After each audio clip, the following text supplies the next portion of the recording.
క్రీస్తు వారు తెలియపరుస్తున్నాడు. ప్రియులారా, ఆయన ఆశీర్వదించి విరిచి తన శిష్యులకు ఇచ్చెను.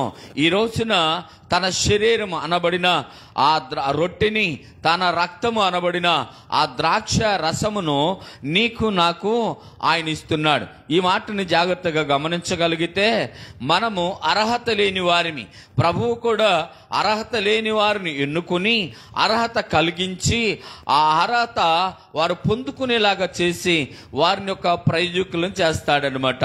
ప్రియులారా, ఈ విషయాన్ని మీరు గమనిస్తే ఇక్కడ ఏమంటున్నాడంటే, తర్వాత మాట ఏంటంట, మీరు తీసుకొని తినుడి.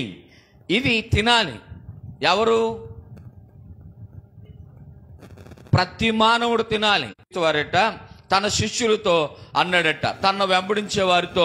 లోకాసు వార్తలో ఉంటుంది, తీయొద్దు కానీ చెప్తున్నా వినండి. లోకాసు వార్త 6:50 దగ్గర నుంచి ఉండి తర్వాత చదువుదాం.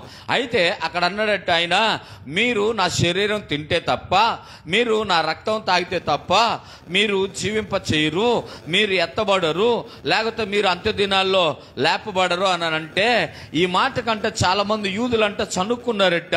ఏంటి, ఈయన శరీరం తాగమన్నప్పుడు యేసుక్రీస్తు ఎదురుగానే ఉన్నాడుగా. హలో, మీకు అర్థమవుతుందా? యేసుక్రీస్తు వారు ఎదురుగా ఉన్నాడు. ఎదురుగా ఉండి వాళ్ళకి ఇచ్చాడు. ఇక్కడ ఏమని?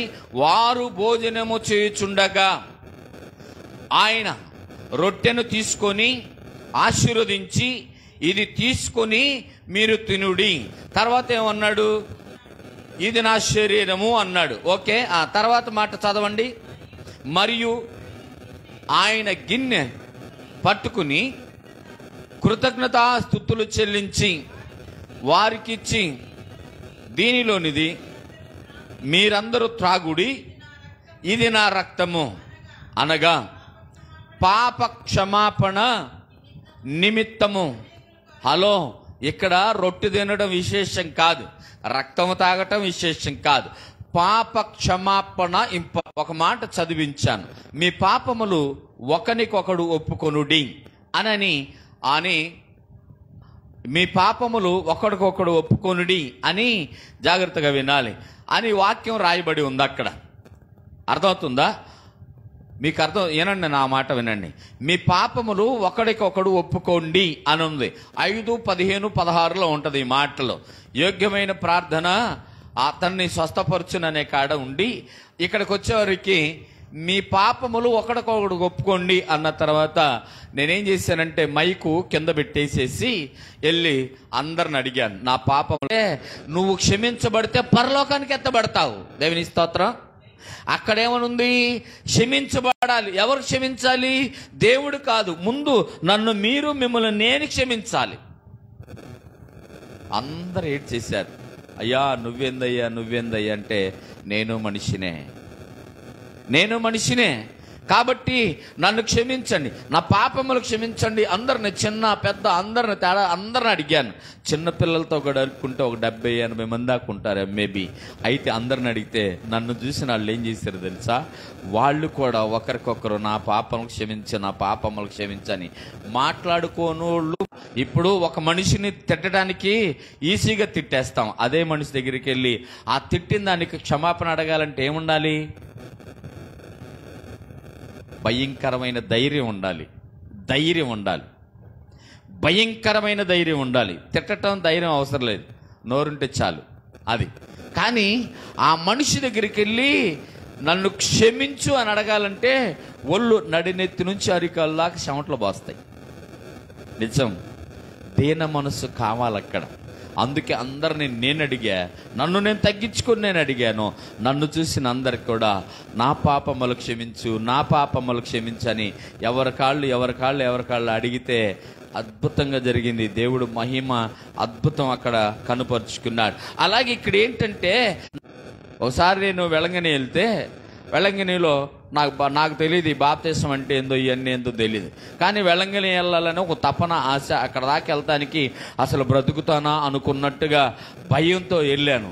భయంతో వెళ్తే ఉదయాన్నే ఆరాధన జరుగుద్ది, తెలుగు వాళ్ళది. తెలుగు వాళ్ళ ఆరాధన జరిగితే నేను అక్కడికి వెళ్ళి నుంచున్నాను. ఆ వరుసలో నుంచుంటే ఆయన బల్లిచ్చుకుంటూ వెళ్తా ఉన్నాడు. ఆ తెల్లయి అప్పాలు ఉండే నాలుక మీద పెట్టుకుంటూ వెళ్తున్నాడు. నేను కూడా ఆయన రంగం నాలుగు తరంగా నోట్లు పెడితే నేను దేవుడిని కనపరిచాను. కానీ ఎలాగో తెలియదు నాకు. వాళ్ళకి ఆర్సీఎం వాళ్ళకి బాప్తీసాలతో పని లేదు, జాగ్రత్తగా వినాలి. కానీ బాప్తిస్మం చాలా ఇంపార్టెంట్. తర్వాత నాకు తెలిసింది.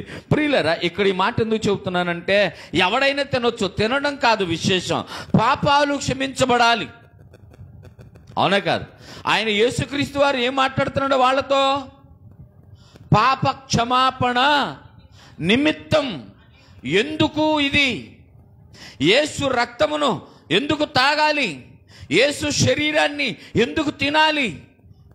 యేసు శరీరాన్ని తిని యేసు రక్తాన్ని తాగమంటే చాలా మంది వదిలి పారిపోయారు. చాలి, భయం రావాలి, వణుకు రావాలి. ఇక్కడికి వచ్చేవారికి ఓ బాధ్యత కావాలి. దానికని ఆయన ఏమన్నాడంటే, ఇది నా శరీరం అన్నాడు. దేవునికి స్తోత్రం. ఆయన ఆడే ఉన్నాడుగా. శరీరాన్ని తినన్నప్పుడు ఇది శరీరం ఏంది అనాలగా. కానీ వాళ్ళు అలాగే ప్రభుతో కలిసి సింహాసనాల మీద ఆసీనులు అవ్వటానికి అవకాశం దొరికింది. ఎవరికి అంటే, ఆయన ఆజ్ఞలను పాటించి ఇది తినండి అన్నప్పుడు తింటూ, ఇది నా శరీరం అంటే సరేనయ్యా అని, ఇది నా రక్తం అంటే సరేనయ్యా అని శరీరాన్నేమో దీవించాడట. మీకు అర్థమవుతుందా? శరీరాన్ని ఆశీర్వదించాడట. రక్తం ద్వారా ఏమో కృతజ్ఞత చెప్పాడంట. ఎందుకంటే, అయ్యా నాకిచ్చిన పనిని నేను ఫుల్ఫిల్ చేసుకోబోతున్నాను, అందుకు నీకు కృతజ్ఞతాస్తుతి. హల్లెలూయా.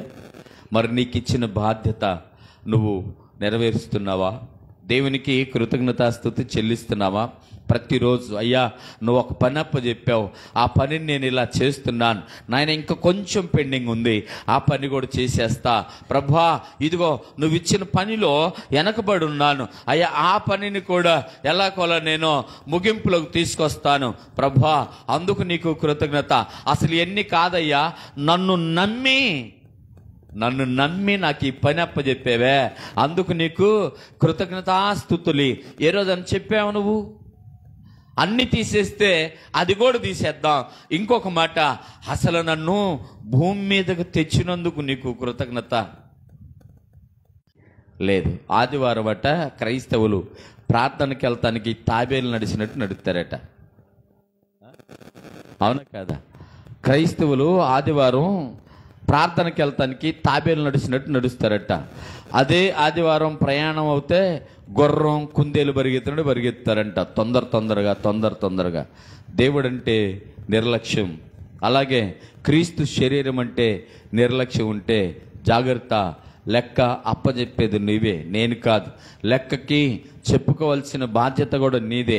ఆ రోజు అని బాధపడితే అవకాశం మళ్ళీ రాదు. మళ్ళీ చెప్తున్నాను ప్రియులారా, ఇక్కడ మీకు అర్థమవటానికి చెప్తున్నాను ఈ మాట. వారు భోజనము చేయుచుండగా ఆయన ఏం చేశాడంట, ఒక రొట్టె తీసుకొని అది విరిచి ఆశీర్వదించి విరిచి తినమని వాళ్ళకి ఇచ్చాడు. తర్వాత ఏం చేశాడంట, ఇది నా రక్తము అనే మాటని మీరు ఒకసారి చదవం. ఇది నా రక్తము అనగా, జాగ్రత్తగా వినాలి, రక్తము అనగా పాప క్షమాపణ నిమిత్తమే. ఈ రక్తం ఎందుకంట నీ కొరకు ఇస్తుంది? ఏమండి, హలో, పాత నిబంధన ప్రారంభం నుంచి లేదు, సృష్టి ప్రారంభం అంటే మనుషుడును తయారు చేసి భూమి మీద వేసిన తర్వాత హవ్వ ఆదాము జీవితంలో ప్రవేశించిన రోజు నుంచి ఇక అక్కడి నుంచి పుట్టిన ప్రతివాడు ఇప్పుడు వరకు, తర్వాత పుట్టేవాడు కూడా పాపే. అది పని చేస్తుంది. ఒకసారే కదా, ఒక బొట్టే కదా అంటే, ఒకసారైనా ఒక బొట్టైనా 5 లీటర్లైనా ప్రపంచానికి పరిశుద్ధత కలుగజేసేది క్రీస్తు రక్తమే. హల్లెలూయా. జాగ్రత్తగా వినాలి. ఎందుకయ్యా ఈ రక్తం అంటే, పాప క్షమాపణ నిమిత్తం. నీ కడుపు నిండటానికి కాదు. కొరింథీలోనంట బల్లలో చేవేయాలి, రాత్రి భోజనం అనగానే చాలా మంది అంట పరిగెత్తుకుంటూ వెళ్ళి రొట్టెని ఎట్టబడితే అట్ట తిని కడుపు నిండటానికో దేనికో అనుకుంటున్నారు కానీ కాదు ప్రియులారా, పాప క్షమాపణ నిమిత్తం. అర్థమవుతుంది ఇది? కాబట్టి ఎందుకు అని అంటే ఆయన అంటున్నాడు కదా, పాప క్షమాపణ నిమిత్తం అనేకుల కొరకు చిందించబడుచున్న నిబంధన. ఏ నిబంధన? కింద ఒకటేసి ఉంటుంది చూస్తారా, క్రొత్త నిబంధన. ఎవరితో నిబంధన? మనతో ఆయన నిబంధన చేసుకుంటున్నాడు. జాగ్రత్తగా ఈ మాటను వింటే ప్రియులారా, నిబంధన రక్తం ఇది. ఎందుకు? క్రయదానము చేశాడు. ఎవరిది? నీ అప్పు ఆయన తీర్చాడు. ఇప్పుడు నువ్వు ఎవరికి బాకీ? యేసుక్రీస్తుకు బాకీ. దేవుని స్తోత్రం.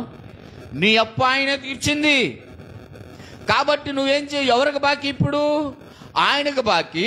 మరి ఆయన మాట వినాలిగా. 100 ఇచ్చినోడు మాట వింటారా వినరా? మీరు 1000 ఇచ్చినోడు మాట వింటారా వినరా? వింటామా వినమా? వినాలి. లేకపోతే నా 1000 నాకి అంటాడు. జీతం ఉన్నవాడు అమ్మగారి మాట వినాలి, అయ్యగారి మాట వినాలి, అబ్బాయి గారి మాట వినాలి, వాళ్ళ బంధువులు తాడు మాట వినాలి, ఇంకా దూర బంధువులు తాడు మాట వినాలి. వీడు బాగా పనిచేస్తున్నాడంటే పక్కింటోడు, ఏమయ్యా మీ జీతగాడిని మా ఇంటికి పంపి అంటే పంపించాలి ఆడి దగ్గరికి. అరే ఈ ఒకసారి సుబ్బారావు గారి దగ్గరికి వెళ్ళరు పోరా అంటే వీడు బానిస. ఏమండి? వీడు బానిస. మరి నీ ప్రాణానికి బదులు అయిన ప్రాణం, నీ రక్తానికి బదులు అయిన రక్తం, నీ మాంసానికి బదులు ఆయన మాంసం. అవునా? నీ పాపం ఆయన మీద వేసుకున్నాడట. మరి నువ్వు ఆయనకు భయపడ్డావా? భయపడతావా? రెస్పెక్ట్ ఇస్తున్నావా? గౌరవిస్తున్నావా? పని చేస్తున్నావా? జాగ్రత్తగా ఆలోచించు. ఈ రోజున సింపుల్గా మాట్లాడుకుందాం. ఎవడో కోనికిస్కాయ కొట్టంగాడు 1000 10,000 ఇస్తే వాడికి మనం తలంచుతాం, వాళ్ళు చెప్పింది చేస్తాం. నీకు సర్వంను సమకూర్చాడు. నీ ఒంటి మీద దెబ్బ పడనీ లేదు, నిన్నెవడు అవమానించడానికి వీల్లేదు, నువ్వెవడి దగ్గర బానిసగా ఉండటానికి వీల్లేదు, నువ్వెవడికి కూడా తల వంచడానికి వీలు లేకుండా ఆయన నిన్ను తలెత్తుకునేలాగా చేసి ఆయన తలదించుకున్నాడు. కాదా? బలహీనుడైపోయాడంటండి నీ మూలాన. ఎందుకు బలహీనుడవై అంటే, నువ్వంటే నాకు ఇష్టం రా, నువ్వంటే నాకు ఇష్టమమ్మాయి, నీ కొరకు ప్రాణం పెట్టేస్తా అంతే. ఇష్టాన్ని బట్టి బలహీనుడైపోయి వీళ్ళు తీసుకెళ్ళి ఒకటి తూర్పులో ఒకటి పనమట్లో వేసారు. నువ్వు తిరగలేక సావాలి డబ్బులు తర్వాత సంగతే. ఏమండి? 4 నోట్లు ఇచ్చామనుకో, 4 ఆంధ్రప్రదేశ్ చివరి కోట్ ఆడ, ఆ చివరి కోట్లో ఈ చివరి కోట్ ఏడా తీసుకెళ్ళి ఢిల్లీలో కూడా వేసుకోవచ్చు. ఇబ్బంది ఏమి లేదు దానిలో. వేస్తే తిరగాలిగా. రేపు పొద్దున బాండింగ్ ఎక్కడ? నిబంధన అన్నాడు కదా, నిబంధన బాండింగ్లో రేపు పొద్దున నువ్వు ప్రయాసపడుతూ గిలగిలా కొట్టుకులాడుతుంటే ఆయన నాకేం సంబంధం అంటాడు. హలో, నీకు అర్థమవుతుందా? ఒక అప్పులోను తీసుకుంటే క్రయదానం చెల్లించింది. నా అప్పు ఏంటంటే నీ పక్క రాకూడదు. ఎందుకు అని అంటే నిబంధన. హల్లెలూయా. పాత నిబంధన ఒకటి ఉంది, ధర్మశాస్త్ర నిబంధన వేరు. ఇక్కడే ఈయనేమంటున్నాడంట, అమ్మా నిబంధన రక్తము నా తండ్రి రాజ్యములో మీతో కూడా నేను ఈ ద్రాక్ష రసమును క్రొత్తదిగా త్రాగు దినము వరకు ఇంకను దానిని త్రాగనని మీతో చెప్పుచున్నాను నేను. జాగ్రత్తగా వినాలి. ప్రభు అయిన యేసుక్రీస్తు వారు అదే మొదటిసారి అదే లాస్ట్ సారి బలలో చేయి వేయటం. ఆయన కూడా ఉన్నాడుగా అక్కడ, అవునా కాదా? ఆయన శరీరం ఆయన రక్తం అంటే ఆయన మరణించలేదు, ఆయన ఆ రక్తం తీసి ఇవ్వలేదు. కానీ చాలామందికి ఓ విచిత్రమైన ఆలోచన ఏంటంటే, ఆయన రక్తం ఏంటి, ఆయన శరీరం ఏంటంటే, ఆయన ఆ ద్రాక్ష రసాన్ని ఆ రొట్టిని కించపరిచి మాట్లాడతారేమోనని తూచి మాట్లాడతారేమో, లేకపోతే హేళనగా మాట్లాడతారేమో, ఎద్దేవగా మాట్లాడతారేమో, రొట్టె కదా అని ఈజీగా తీసుకుంటారేమోనని దానికి ఒక నిబంధన పెట్టాడు. ఏంటంట, అది ఆదివారం పునరుద్ధాన దినాన ప్రభు శరీరం అని భుజించాలి. ఎలాగుండాలి దాన్ని తినాలంటే? మారు మనసు, రక్షణ, బాప్తిస్మం, రూల్స్ అన్నమాట. అగ్రిమెంట్లో ఏం పెట్టాడు? కండిషన్లు పెట్టాడు. ఏమండి, కొద్దిగా తలెత్తండి అప్పుడప్పుడు. కొంచెం నేను కూడా మిమ్మల్ని చూస్తే నాకు కొద్దిగా ఉద్యోగం వచ్చింది. ఏమని పెట్టాడట? ఏ టయానికి ఇస్తావు? 2 నెలల్లో ఇస్తా. ఎంత వడ్డీ ఇస్తావు? 2 రూపాయల కన్నా ఎక్కువ. లేదు 3 కావాలా? సరే ఎగ్గొట్టేవాడు 20 రూపాయలకు కూడా తీసుకుంటాడు. ఎగ్గొట్టేవాడు 20 కూడా. క్రైస్తవ జీవితంలో కూడా అట్టాగే ఉంది. ఏంటంటే బాప్తిసం తీసుకుందాం, ముందు చర్చికి వెళ్తాం, లేకపోతే లేదు తర్వాత. హల్లెలూయా. రజనీ గారు అంతేనా కాదా? ఆదివారం ప్రార్థనకి ఎలా ఉంటాం? మీ ఇద్దరు ఎలాగ వస్తారు? అసలు కంగారు వస్తారు వీళ్ళిద్దరు. జాగ్రత్త. దేవుడు ప్రతిదాన్ని మనం ఏం చేస్తాడంట? లెక్క చూస్తాడు. తూచినప్పుడంట సమానంగా ఉండాలంట. హల్లెలూయా. ఏముండాలా? సమానత్వము లేకపోతే ఆ రోజున బాధపడేది ఎవరంటే నేను కాదు. నాది నేను, మీది మీరే. ఈ విషయంలో భార్య, భర్త, పిల్లలు, తల్లిదండ్రులు ఏమి ఉండవు. ఎవరిది వాళ్ళదే. కాబట్టి జాగ్రత్తగా గమనించాలి. ఈయన ఏమంటున్నాడంటే, మరలా మీతో నేను చెయ్యి వేయాలంటే కొత్తది కావాలంట. కొత్త రక్తం అంటే ఎప్పుడది? మరణించి తిరిగి లేచి ప్రభుతో కలుస్తారు చూసావా? ప్రభుతో పాటు ఉంటారు చూసావా? ఎక్కడది? తండ్రి రాజ్యములో. అర్థమవుతుందా మీకు వాక్యం ఏమన్నా? తండ్రి రాజ్యములో మరలా ఏకీభవించినప్పుడు అప్పుడు మీతో మరలా నూతనమైన రక్తముతో కలిసి చెయ్యి వేస్తా అంటున్నాడు. ప్రియులారా, దానిలో మరి నువ్వు వాటాదారులుగా ఉంటావా? అప్పుడు వారితో మాట్లాడాడు, తీసేద్దాం. అప్పుడు వారితో మాట్లాడు. ఈరోజు నీతోనే మాట్లాడుతుంది ప్రభువారు. ఈరోజు మనతోనే మాట్లాడుతున్నాడు యేసుక్రీస్తు. ఆ తండ్రి రాజ్యములో ఉండటానికి నిబంధన చేశాడు. పాప క్షమాపణ కొరకు రక్తం ఇచ్చాడు. మీరు ఆశీర్వదించబడాలని శరీరాన్ని ఇచ్చాడు. అర్థమవుతుందా? అయితే ఇప్పుడు మీ అన్ని తీసుకున్న మీరు తండ్రి రాజ్యములో చేరి ఆయనతో కూడా మరలా కూర్చొని దీనిలో పాలిపంపులు పొందుకుంటారా? పొందుకుంటామని నమ్మకం ఉందా? హల్లెలూయా. నమ్మకాన్ని సంపాదించుకోవాలి. ముందు మన మీద మనకు నమ్మకం ఉంటే, కాన్ఫిడెంట్గా మనకి నమ్మకం ఉంటే, అప్పుడు మనం ఏం చేస్తామంటే చెయ్యెత్తుతాం. మొన్న సామెతల గ్రంథంలో ప్రసంగి గ్రంథంలో ఒకసారి చూసుకొని చెప్తాను. 2వ అధ్యాయం 26వ వచనంలో ఒక మాటను చదివించాను. ఎందుకో గుర్తొచ్చింది. చదవండి, తప్పేం లేదు. కానీ ఈ వాక్యానికి దానికి సంబంధం లేదా అంటే లైవ్లో ఇస్తున్న వారు అందరూ కూడా ఒక మాట తెలుసుకుంటారుగా, మంచిదే. ఈ మాట చదవండి, కుదిరితే ఎప్పుడన్నా ప్రసంగం చేద్దాం. ఎలాగనగా దైవ దృష్టికి మంచివానిగా నుండువానికి దేవుడు జ్ఞానమును, తెలివిని, ఆనందమును అనుగ్రహించును. అయితే దైవ దృష్టికి అమ్మా సరిగ్గా చదవాలా. దైవ దృష్టికి ఇష్టుడైన వానికిచ్చుటకై ప్రయాసపడి పోగు చేయు పనిని ఆయన నిర్ణయించును. చాలు. ఏమని రాయబడి ఉంది అక్కడ?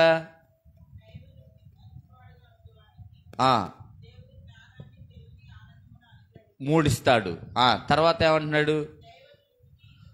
దైవ దృష్టికి ఇష్టమైన వాడికి ఇచ్చుటకు ప్రయాసపడి పోగు చేయు పనిని ఆయన పాపాత్ములకి ఎవరికి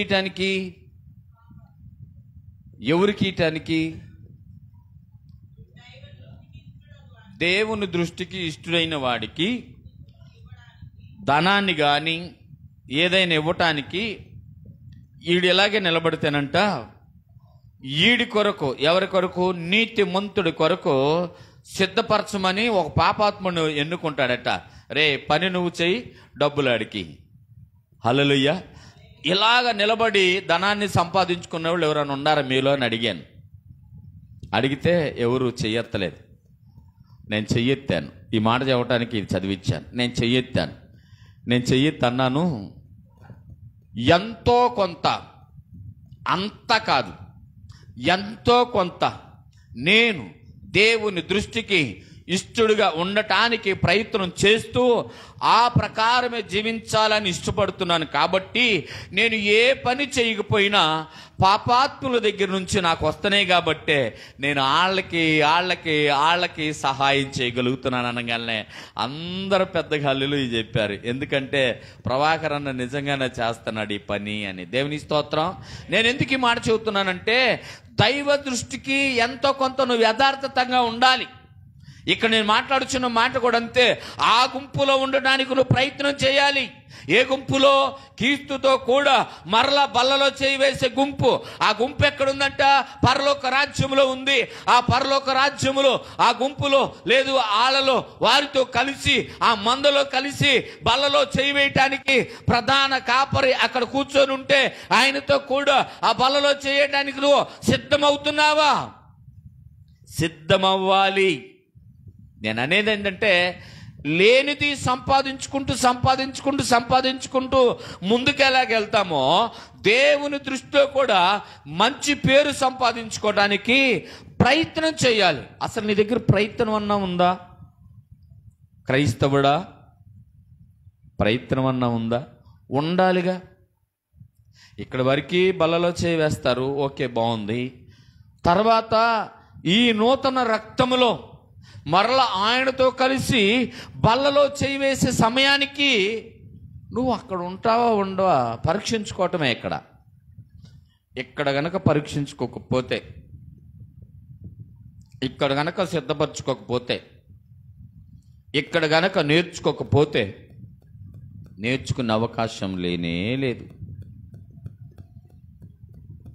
ఓకేనా? ఏం చేయాలా? ఇక్కడే నేర్చుకోవాలి, ఇక్కడే మలుచుకోవాలి, ఇక్కడే మనం వడంబడిక చేసుకోవాలి. ఇక్కడే మనం ఏం చేయాలంట? మన స్థితిగతులు ఎరిగిన దేవునితో నూతన నిబంధన చేయగలిగితే అప్పుడంట ఆ రాజ్యంలో మనం ఏం చేస్తామంట? ఆయనతో కూడా బలలో చేయి వేస్తాం. జాగ్రత్త ప్రియులారా. తండ్రి రాజ్యములో ఏమని చదువమ్మా మెలకుగుండు. తండ్రి రాజ్యములో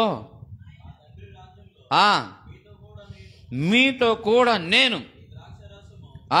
ఈ ద్రాక్ష రసము క్రొత్తదిగా తాగు దినము వరకు. అబ్బా, నాకు ఒక ఉద్దేశం వచ్చింది ఇప్పుడు, ఒక ఆలోచన. చాలామంది అబ్బాయి నా శరీరాన్ని తిని నా రక్తాన్ని తాగండి అన్నప్పుడు చాలామంది పారిపోయారట.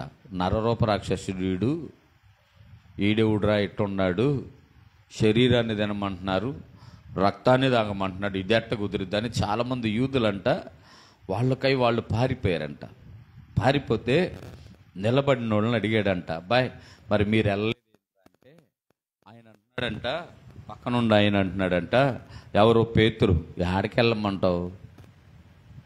వెళ్ళమంటావు చెప్పు, ఎందుకు వెళ్ళాలి? ఎందుకంటే ఒక మాట చెప్పనా, నీ దగ్గర జీవపు ఓట ఉంది అన్నాడంట. గట్టిగా చప్పట్లు కొడదాం. ఏముంది? నీ దగ్గర జీవపు ఓట ఉంది, జీవపు మాటలున్నాయి, నువ్వు దేవుని కుమారుడివి, నువ్వు దేవుడివయ్యా, నిన్ను వదిలిపెట్టి మేము ఎక్కడికి వెళ్తాం అన్నాడట. అంటే ఆ బ్యాచ్లో ఉన్న వీళ్ళు ఎంత అదృష్టవంతులండి. యేసు ప్రభుతో బ్రతికున్నప్పుడు ఉన్నారు, యేసు ప్రభు మరణించినప్పుడు ఉన్నారు, యేసు ప్రభు తిరిగి లేచినప్పుడు ఉన్నారు, యేసుతో ఉన్నారు. రేపొద్దున 12 సింహాసనాల మీద కూర్చొని 12 మందికి తీర్పు తీరుతారంట. 12 గోత్రాలు, గట్టిగా చప్పట్లు కొట్టండి. 12 గోత్రాలకి తీర్పు తీరుస్తారంట. చూసా, భూమి మీదే సంపాదించుకున్నారు వీళ్ళు. హల్లెలూయా, అవునా కదా? ఎక్కడ సంపాదించుకున్నారు? భూమి మీదే సంపాదించుకున్నారు వీళ్ళు గనులంటే. యేసు తర్వాత శ్రేష్టమైన వారు, ఘనమైన వారు, ఆయన తర్వాత మరలా ఆయన మహింపరచటానికి త్యాగం చేసి తెగించిన వారు వీరే. ఇది మనం సంపాదించుకోవాల్సింది ఇక్కడే. బ్రతికున్నప్పుడు యేసును సంపాదించుకో, బ్రతికున్నప్పుడు ఆయన శరీరాన్ని భుజించు, బ్రతికున్నప్పుడు ఆయన రక్తాన్ని తాగి పాప క్షమాపణ పొందుకో, బ్రతికున్నప్పుడే తండ్రి రాజ్యములో నేను కూడా ఉంటాను నమ్మకాన్ని సంపాదించుకో. అంతమందిలో నేను ఒక్కనే చెయ్యెత్తాను. దేవుని దృష్టికి యథార్థంగా ఉండి ఎంత కొంత సంపాదించుకుంటున్నాను. నా కోసం ఎవరిని పెట్టాడంట? పాపాత్ములను పెట్టాడు. ఒక మూలగాతి ఇంకొక మూల నుంచి నా దగ్గరికి పంపిస్తున్నాడు. నా దగ్గరికి వచ్చింది నేను ఒక్కనే తింటలేదు. ఏం చేస్తున్నాను? ఎవరికైతే ఉండదో వాళ్ళ కొంచెం ఇస్తూ నేను దానిలో కూడా అందరినీ పాలుభాగస్తులను చేస్తున్నాను. ఎందుకో తెలుసా? నాకు నా దేవుడు ఊరకనే ఇస్తున్నాడు. నేనేం చేస్తున్నాను? ఊరకనే వచ్చింది, ఊరకనే ఇమ్మన్నాడు ఆయన. ఏదైనా సరే దేవునికి స్తోత్రం. వాక్యాన్ని ఊరకనే పొందుకున్నాం కదా. ఏం చేయమన్నాడు? ఊరకనే ఇమ్మన్నాడు. సేవకులు ఇప్పుడు మీటింగ్ కబురు చెప్తే రేటు మాట్లాడుకుంటున్నారు. ఎంత ఇస్తారు, ఎంత ఇస్తే వస్తారు, రేటు మాట్లాడుతున్నారు. నాకు కూడా ఫోన్ చేసి రేటు అడుగుతుంటే నేను ఒకటే చెప్తున్నాను, అయ్యా యేసుని అమ్ముకునే అంత భక్తి నా దగ్గర లేదు. అమ్ముకునే సమయం వస్తే మీకు నేను చెప్తా. దేవుని స్తోత్రం. అట్టని కానుకలు ఇయ్యొద్దని కాదు నేను అనేది. కానుక వేరు, రేటు వేరు. ఎంత ఇమ్మంటారు? రానుబోను ఛార్జీలకు ఇచ్చి ఒక 5,000 ఇమ్మంటారా, ఒక 10,000 ఇమ్మంటారా అంటే ఎలా ఉంటుంది? వాక్యమన్నా యేసుని అమ్ముతున్నావని అర్థం. ఇది మరి పాస్టర్లకు తెలియట్లేదో ఏందో నాకేం అర్థం కావట్లేదు. వాక్యాన్ని అమ్ముకోవటం ఏంటి? వాక్యమయ్యున్న దేవుణ్ణి 10,000కో 20,000కో అమ్మటం ఏంటి? ఈ వాక్యము వేల కోట్ల కన్నా కూడా ఎక్కువైనది. ఆయన మాట శాశ్వతం, ఆయన మాట నిత్యం, ఆయన మాట సత్యం, ఆయన మాట భూమి ఆకాశాల్ని కలుగు చేసిన వాక్యం. అలాంటి వాక్యాన్ని నువ్వు 10,000కి 5,000కి ₹1,00,000 అమ్ముతావా? ప్రభు ఏమంటున్నాడు? ఉచితంగా పొందుకున్నావు, ఉచితంగా కాబట్టే నాకు ధనం వచ్చినా కూడా నేను దానిలో నుంచి ఆడికి 1,000, ఈడికి 2,000, ఆడికి 500, ఈడికి 500 ఇస్తూనే ఉంటాను. అవి అయిపోయిందాక ఇస్తానంటే ఇచ్చిన తర్వాత అయిపోయిన తర్వాత మళ్ళీ ఎదురు చూస్తాను, ప్రభు డబ్బులు లేవు అయిపోయినాయి అని. దేవుని స్తోత్రం. వస్తాయి. నువ్వు నమ్మావా? ఖచ్చితంగా వస్తాయి. ఆ నమ్మకం నీకుందా? పరలోక రాజ్యంలో ఉంటావు. హల్లెలూయా. పరలోక రాజ్యంలో ఉండాలంటే ఇక్కడే నువ్వు సిద్ధపడాలి. ఇక్కడే ప్రభు రాత్రి భోజనాన్ని భుజించిన నీవు భోజనం తిన్నానులే, రక్తం తాగేలా పరలోకం నాదంటే కాదు. ఇక్కడేం పొందుకోవాలంట? పాప క్షమాపణ పొందాలి. అంటే క్రమం ఉండాలి. నీలో పాపం లేదంటే ఏం చేయాలా? పాపం లేదంటే ఏం చేయాలా? పొరుగోళ్ళను ప్రేమించాలా, అవునా కదా? క్షమించాలా, వాళ్ళ మీద మమకారం చేయించాలా, క్రీస్తు ప్రేమను చాటాలి. అర్థమవుతుందా? మొన్న నిజంగా మళ్ళీ ఒకసారి చెప్తున్నాను, నా పాపాలు క్షమించండి అని నేను వాళ్ళందరి దగ్గరికి వెళ్ళినప్పుడు వాళ్ళు కూడా నా దగ్గరికి వచ్చి మా పాపాలను క్షమించండి అని. ఇప్పుడు మీరు ఒకళ్ళకొకళ్ళు చెప్పుకోండి అన్నప్పుడు ఒకళ్ళకొకళ్ళు వాళ్ళలో గిట్టినోళ్ళు ఉంటారా ఉండారా లేదా? ఉంటారుగా. అందరూ చెప్పుకున్నారు. దానికి అర్థం ఏంటంటే ఇక్కడ తగ్గించుకుంటేనే అక్కడ హెచ్చించబడతారు. ఒకసారి చప్పట్లు కొడదామా? ఇక్కడ తగ్గించుకుంటేనే అక్కడ హెచ్చించబడతారు. నేను ఒకటే మాట చెప్పాను, మా ఇంటికాడ మాకేమంటే గిట్టదో, మా బజార్లో మాకు ఆడంటే గిట్టదో, ఈ గిట్టదో అనుకున్న వాళ్ళు అసలు ఎక్కువ గెలిచి క్షమాపణ చెప్పండి అని అడిగా. ఎవరైతే గిట్టదో అని అనుకుంటారో వాళ్ళ దగ్గరికి వెళ్ళి ఎక్కువ క్షమాపణ చెప్పండి, నా పాపాన్ని క్షమించు అని చెప్పు. నీ బలహీనత శీఘ్రముగా తగ్గిపోవునుగాక. హృదయం నిండా కక్ష, హృదయం నిండా ద్వేషం, హృదయం నిండా అసూయ పెట్టుకుంటే స్వస్థత నుంచి వచ్చింది. అందుకే బైబిల్ నిజంగా ఎంత అద్భుతం అండి. మీ పాపాలు ఒకరి దగ్గర ఒకడు ఒప్పుకుంటే స్వస్థత వచ్చింది అన్న మాట నన్ను ప్రభావితం చేసింది. పాపము లేని వాడు ప్రార్థన చేస్తేనంటే అద్భుతం జరిగింది. ఎలాగంటే ఏలియా మన వంటి మనుషుడు కాడా? దేవుని సన్నిధిలో ఉండి ప్రార్థిస్తే ఆకాశం ముయ్యబడలేదా? మంచు కానీ వర్షము కానీ 3.5 సంవత్సరాలు బొట్టుగోడు పడలేదంట. ఇది పాపము లేని ప్రార్థన. మళ్ళీ అదే ఏలియా ప్రార్థన చేస్తే ఆకాశం నుండి ఎట్లాంటి వాన కురిసిందంట? కుంభవాన కురిసిందట.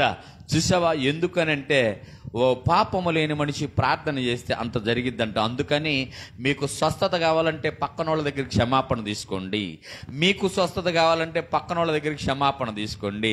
క్షమాపణ పొందుకున్న మీరు, ఇతరులకు క్షమించిన మీరు స్వస్థత వచ్చేసేది. అలాగే పాప క్షమాపణ ఇంపార్టెంట్. ఇక్కడ బలలో చేయవేయటం అంటే బాప్తీసం తీసుకున్న బలతలో చేస్తే అది కాదు. ఇక్కడ క్రీస్తు రక్తము పానించేసే మనకి పాప క్షమాపణ అవసరం. పాప క్షమాపణ ఉంటే పరలోక రాజ్యములో మరలా క్రీస్తుతో కూడా ఉంటామంట. కాబట్టి ఈ విషయాన్ని గమనించండి. ఒకసారి ఆ యోహాను సువార్తలోకి వచ్చినట్టయితే మరి ఈ ఆహారం ఏమై ఉన్నది చూద్దాం ఒకసారి. యోహాను సువార్త 6వ అధ్యాయం, యోహాను సువార్త 6వ అధ్యాయం ఇక్కడ 52 నుంచి కొన్ని మాటలు చదివితే నేను ముగిస్తాను ప్రియులారా 10 నిమిషాల్లో. యూదులు ఈయన తన శరీరమును ఎలాగూ తిననీయగలడు, ఒకనితో ఒకను వాదించి. ఆగుదాం. ఇక్కడ వీళ్ళకి అర్థం కాని విషయం ఏంటంటే ఈయన ఇలా ఈ శరీరం ఎలాగా తిననీయగలడు అని అంటే వాళ్ళు ఆయన చెప్పిందాక కూడా ఆగలేదు. ఒక మాట చెప్పాలంటే ఏమి ఎక్కువ వాళ్ళకి? తొందర ఎక్కువ, తొత్తర ఎక్కువ. నిజం. ఆయన చెప్తా ఉన్నాడు, కంటిన్యూగా చెప్తా ఉన్నాడు, వస్తా ఉంటే వీళ్ళు మాట్లాడుకునేదంటే యూదులు కొందరు, ఎవరు వీళ్ళు? ఆయన వంశస్థులు అని చెప్పొచ్చు, అవునా కాదు? ఆయనతో కూడా ఉన్నవారు.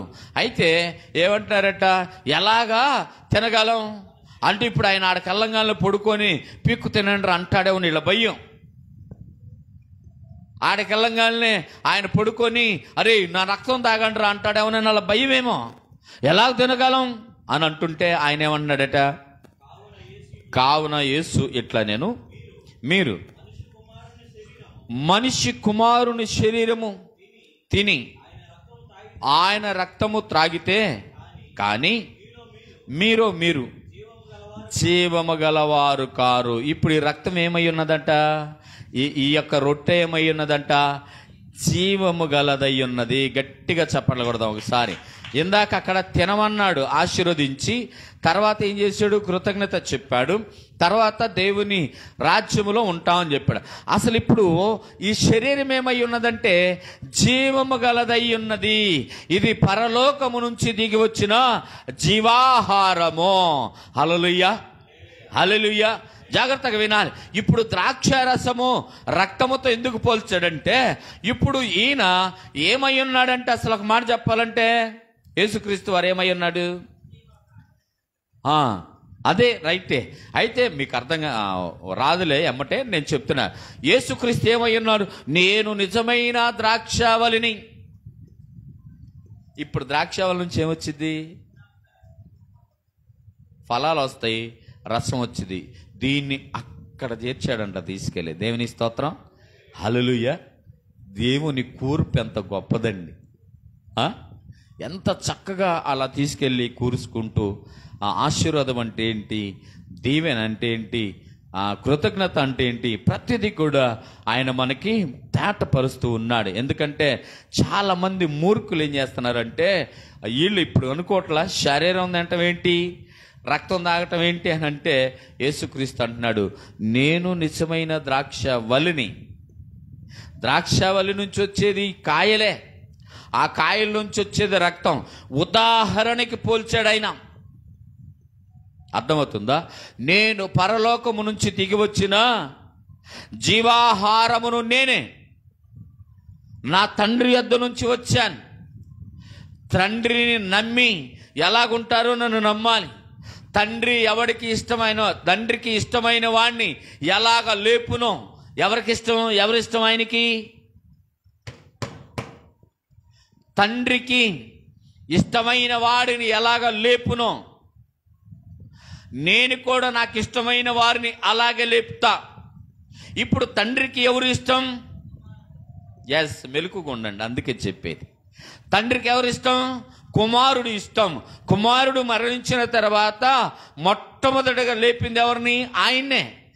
ఆ తర్వాత ఆయన ఏమంటాడంటే, నాకు ఇష్టమైనోడిని నేను లేపటానికి మా నాన్న నాకు అధికారాన్ని ఇచ్చాడన్నాడంట. గట్టిగా చప్పట్లు కొడదాం ప్రియులారా.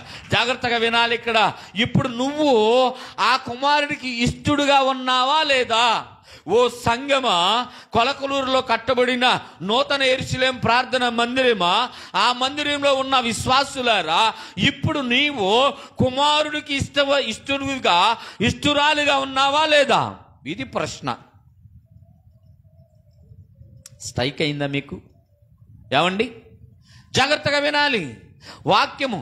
తండ్రికి ఇష్టమై కుమారుడు లేపితే, కుమారుడు అంటున్నాడు కదా, నాకు ఇష్టమైతే నేను ఎవరినైనా లేపుతా అన్నాడు. మరి ఆయనకి ఇష్టడులాగా ప్రవర్తిస్తున్నావా లేదా? ఆయనకి ఇష్టంగా జీవిస్తున్నావా లేదా? మన ఊరిలో ఒక అధికారి వస్తే, ఒక నాయకుడు వచ్చాడు అనుకో, నాయకుడు పక్కనున్నవాడు నాయకుడు తెలిస్తే మనం తెగ సంకలు కొట్టుకుంటూ ఉంటాం కదా, అవునా కాదా? ఇంకోటి ఏంటంటే, ఆయన్ని గణపరచడానికి మనకు చేతనైన ప్రయత్నాలన్నీ చేస్తాం. కోడి మాంసమో, ఏట మాంసమో, దొన్న మాంసమో, చేపలో, రొయ్యలు ఏదో ఒకటి తీసుకెళ్ళి ఆయనకిచ్చి ఆయన దగ్గర మెప్పు పొందాలని చూస్తాం. కానీ నేను ప్రకటించే దేవుడు ఇవన్నీ అడగట్లేదు. ఒకటే అడుగుతున్నాడు, నీ హృదయాన్ని నాకిచ్చి నాకు ఇష్టడుగా ఉండు అని అంటున్నాడు. హల్లెలూయా. మీ దగ్గర హల్లెలూయా కూడా నీరసంగానే వస్తుంది. టిఫిన్లు చేశారా? చేస్తే నీరసంగా ఉంటారు, చెయ్యకపోతే హుషారుగా ఉండేవాళ్ళు. నిజం, అవునండి. నేను హుషారుగా ఉన్నాను, నేను టిఫిన్ చేయలేదు. జాగ్రత్తగా వాక్యాన్ని వినేటప్పుడు ఆసక్తితో ఉండాలి. ఆసక్తితో. ఎట్టున్నారు మీరు? నిజం, లైవ్లో చూస్తున్నారా? ఆసక్తి అంటే ఏంటంటే ఇంకా ఇంకా అర్థం. ఎట్టున్నారు మీరు? నీరసంగా. దేవుడి కాళ్ళు కూడా పనికిరారు. ఏమంటున్నాడు? గురి ఎత్తుకు పరిగెత్తే యోధులు కావాలంట, వీరులు కావాలంట, బలము కలిగిన పరాక్రమశాలులు కావాలంట. ఇది బైబిల్ మీకు ఏమి నేర్పుతుందండి? ఓయి పరాక్రమం కలిగిన బలాజ్యుడా, ఆ మాటకే రోమాలను ఎక్కబడుస్తాయండి. మరి మీరు ఏది బలాజ్యులు? మీరు యోధులేనా? అసలు క్రీస్తు రాయబారులు కాదు, క్రీస్తుకు యోధులు కాదు. మీరెవరంటే పారిపోయేవాళ్ళు ఉన్నారేమో. ఓ బాబో, ఈ మాసం మనమేడ తింటామని. జాగ్రత్త, దేవుని మందిరంలో నీ ప్రవర్తన సరిచూసుకో. దేవుని సంగమా, మళ్ళీ చెప్తున్నాను, యేసు క్రీస్తుకి ఇష్టడుగా ఉండి, ఇష్టురాలుగా ఉండి, ఇష్టమైన సంఘంగా ఉండి లేపబడే దానిలో ఉన్నావా? వదిలివేయబడే దానిలో ఉన్నావా? ఎత్తబడే సంఘములో ఈ సంఘం ఉండిద్దా లేదా? ఎత్తబడే విశ్వాసులో నువ్వు ఉన్నావా లేదా? నీ కుటుంబం ఉందా లేదా? నీ రక్త సంబంధికులు ఉన్నారా లేదా? పరీక్ష చేయి. ఎప్పుడైతే నువ్వు పరీక్షించుకుంటూ మొదలు పెడతావో, ఇక నీకు అప్పుడే శుభగడిలో, ఆ శుభగడిలు ఎక్కడ తీసుకెళ్తాయంటే పరలోకములో కుమారుడితో పాటు బల్లలో చేయి వేసి అక్కడ కూర్చోబెడతాయంట నిన్ను తీసుకెళ్ళి. హల్లెలూయా. జాగ్రత్తగా వినండి ప్రియులారా. ఆయనకి ఇష్టమై ఈయన లేపాడు. ఇప్పుడు ఈయనేమంటున్నాడంటే, నాకు ఇష్టం వచ్చినోడిని నేను లేపుతా.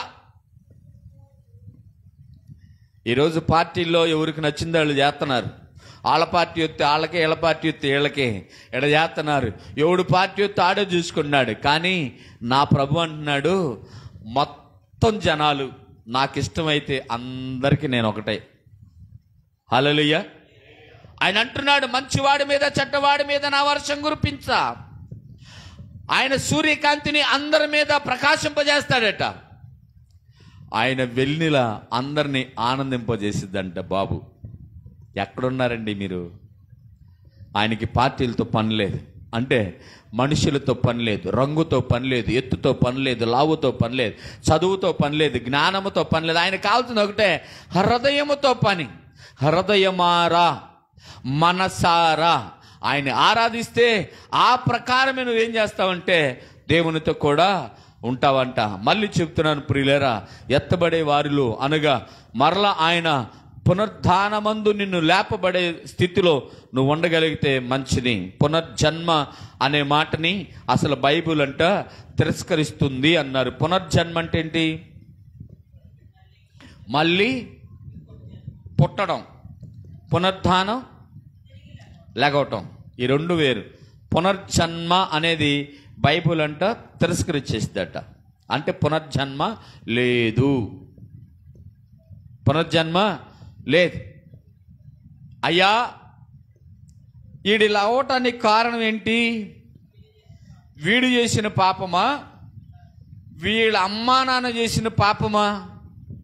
వీడిని ఇలా పుట్టడానికి కారణం ఏంటని అడిగితే వీడు చేసిన పాపం కాదు, వీళ్ళ అమ్మ చేసిన వీళ్ళ నాన్న చేసిన పాపం కాదు, కానీ దేవుని క్రియలో దేవుని మహిమ పొందుకోవటానికే వీడు ఇలా పుట్టాడు అన్నాడంట. అంటే అర్థం ఏంటంటే వాళ్ళు ఏ జన్మలో చేసిన పాపమో అంటాం కదా, అది వచ్చారని అక్కడ.